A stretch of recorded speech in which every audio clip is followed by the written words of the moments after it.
Hey guys, what's up? So it's raining. It's Saturday morning. It's like 7:30, and today's the day of the Beautiful Southern Ride, and it's raining. So the Beautiful Southern Ride is a charity ride put in Carbondale, Illinois. It's pretty tough, pretty hilly ride, and I was pretty psyched to go this year. And I wake up this morning and it's raining. So one of my buddies has already bailed on me. And my other two buddies appear to be going, so I think I'm going to meet them over there. I got another ulterior motive for going. One of my friends, Ryan, has purchased a print from me to frame and hang up in his house. I'm pretty excited for it, so I got to get this thing ready to go. So, but I'm just going to do it. I'm just going to go ride. If it's in the rain, I'm just going to ride in the rain, because it's like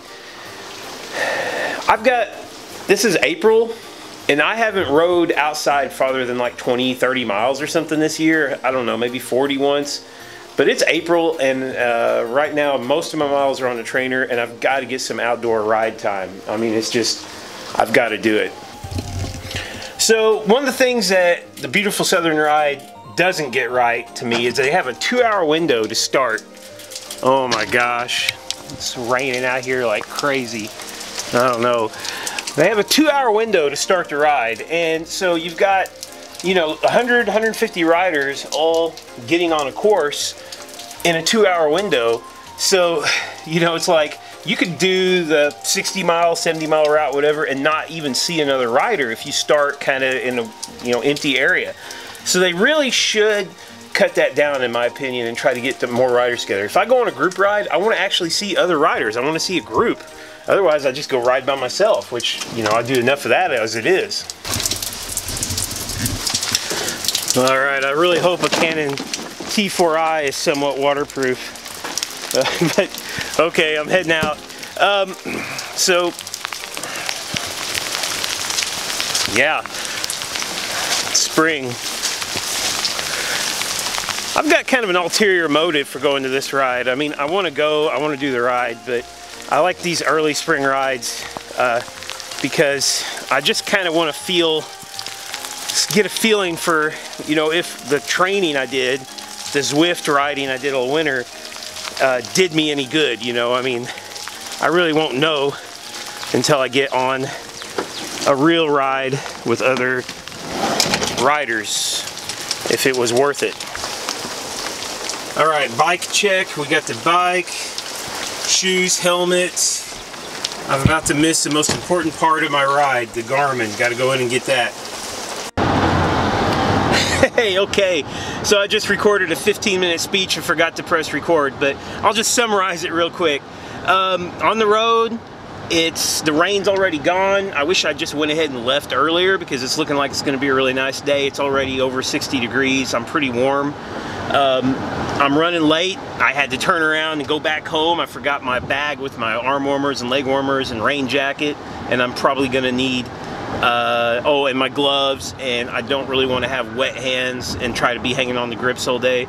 I see these pros a lot of times race, just watching Paris-Roubaix, and I saw pros out there racing with no gloves, and I don't really understand that. I mean, is it like just I guess maybe sometimes their hands are so incredibly tough they don't need them, but I suffer if I don't have gloves, and my hands don't have a really good grip on the bars, and over time, of course, you know, the pressure builds up, the skin gets worn. I've done a century one time. I forgot my gloves on the Tour de Corne, and that was one of the worst centuries I ever had. I remember at the end my hands were literally just like burning. I was so happy to get off that bike and get finished. But yeah, so it's looking good. I am pretty happy about the turnout today, so hoping that everybody waits on me.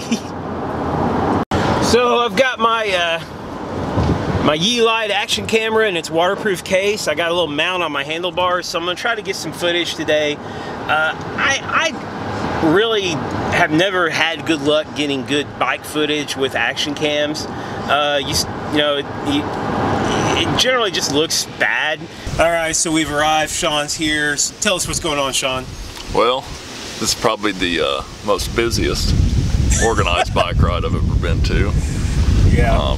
everyone's kind of at the front of the building. I guess Yeah. they forgot to unlock the school, so they can't set up their tables or anything. And yeah, we're gonna go do 30 miles. Yeah, Not get rained on. yeah. So there's some guys over here, and there's me and Sean. So more or less the ride was canceled. I mean, it was raining this morning. It's not raining now. I know people pre-register for this, so I guess, you know, if you did, you just kind of threw your money away. But they're doing a 30-mile route. The school's locked, can't get in to go to the restroom or anything, which that's not that big of a deal. But yeah, so anyway, I'm gonna go on a bike ride. It's gonna be pretty good. But can't help but be just a little disappointed. Alright, Ryan's here and he's got his old school Klein track bike, 650 wheels.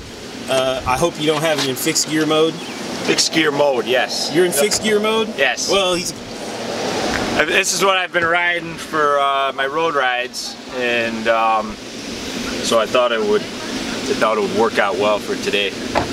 yeah, fixed gear, yeah, it's great for today because there's a lot of huge hills where you need to coast a lot. Yeah. And there's a lot of big downhills. Yeah, a lot of big climbs. Downhill's it's bad fit, but Let's get down there close and look at this. So he's got, uphill works out. it's his gear range. I think it's 1452. Yeah. Sweet. He's got a sweet purple wheel. This is probably one of the best looking bikes I've ever seen. I love this bike. Thanks. It's so awesome looking. I would hate to ride it, you know. Yeah. I don't want to ride this bike. I couldn't climb anything on it, but it's just awesome. The climbing actually works out because you're forced Yeah. to climb. You know, you don't have an option. Exercise on this one. Yeah, Yeah. you know. So even if you want to stop, it kicks you. Yeah. You know. Yeah. So It forces you either walk or yeah, climb. and you don't want to walk, No. obviously, right? No. You know. So. all right.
Pretty close to the end. We're almost to Carbondale. Got Ryan behind me a little bit, and I'm pretty much out of gas. I don't know. I don't think I could ride too much farther. I feel pretty worn. Yeah, this was a great route. Wonderful route. Super tough. Lots of hills. Well guys, just finished the route. Got my 60, I ended up with 65 miles, and feel pretty much like I got my money's worth. I paid zero. They didn't support the 60-mile route. They didn't have any sag stops. They didn't, you know, support it at all. And you know, I don't feel the least bit bad about not paying to register, because what would I have been registering for? You know, beautiful southern ride. let's just kind of recap the ride. There was 4 guys from Springfield that started with us. Me and Sean and Ryan. Ryan kind of forged ahead a lot on his own. Sean kind of drifted off the back, and I stayed with the Springfield guys for a while. Eventually kind of started riding with Sean more, and we kind of finished the route together. They were good riders. I enjoyed riding with them. They were definitely strong and had no trouble with the terrain, and it was a pretty tough day. It was not only hilly but also really windy, so you know, not an easy day. About 5. Oh, here come the guys from Springfield right now. I didn't think it'd take them very long to get here. So yeah, I mean, this could be an awesome ride, but the Kiwanis Club, whoever puts it on, you know, it's just kind of whatever, you know. This has happened before. I've showed up and they said, we're not going to have anything but a 40-mile route today. You know, and the sag stops end at, you know, noon or whatever, and it's just, you know, they just need to support the ride better, and then people would come.